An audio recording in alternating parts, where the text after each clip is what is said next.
बिस्मिल्लाहिर्रहमानिर्रहीम। अस्सलाम वालेकुम फ्रेंड्स, मैं हूं अब्दुल रशीद चौधरी और आप देख रहे हैं यूनिटेक यूट्यूब चैनल।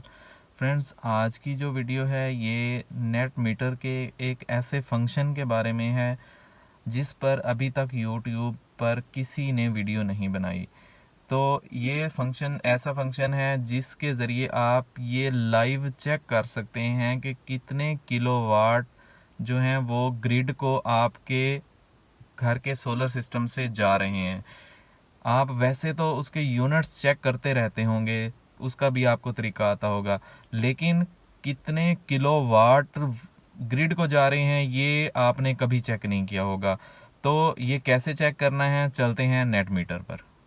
मीटर पर जाने से पहले फ्रेंड्स हम चेक कर लेते हैं हमारे इन्वर्टर से कितने वाट आ रहे हैं। इस वक्त देख रहे हैं आप 2.36 वाट जो हैं वो जनरेट हो रहे हैं और वापडा को जो जा रहे हैं वो 7.6 एम्पेयर को वाट में कन्वर्ट करने का फार्मूला आप साइड पे देख रहे हैं। 1748 वाट जो हैं वापडा को जाने चाहिए। तो अब आ जाते हैं हम मीटर के ऊपर। तो मीटर के ऊपर आप देख रहे हैं कि 4 नंबर फंक्शन पर है इस वक्त मीटर।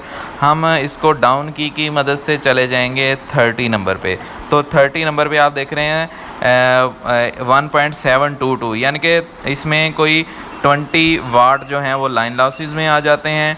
तो ये इस वक्त लाइव आपको मीटर बता रहा होता है कि कितने वाट जो हैं वापडा को या ग्रिड को जा रहे हैं आपके सोलर सिस्टम से। फ्रेंड्स, वीडियो अगर आपको अच्छी लगी है तो चैनल को सब्सक्राइब कर दें और वीडियो को लाइक कर दें। कोई भी किसी किस्म का सवाल कमेंट बॉक्स में करें। बहुत शुक्रिया।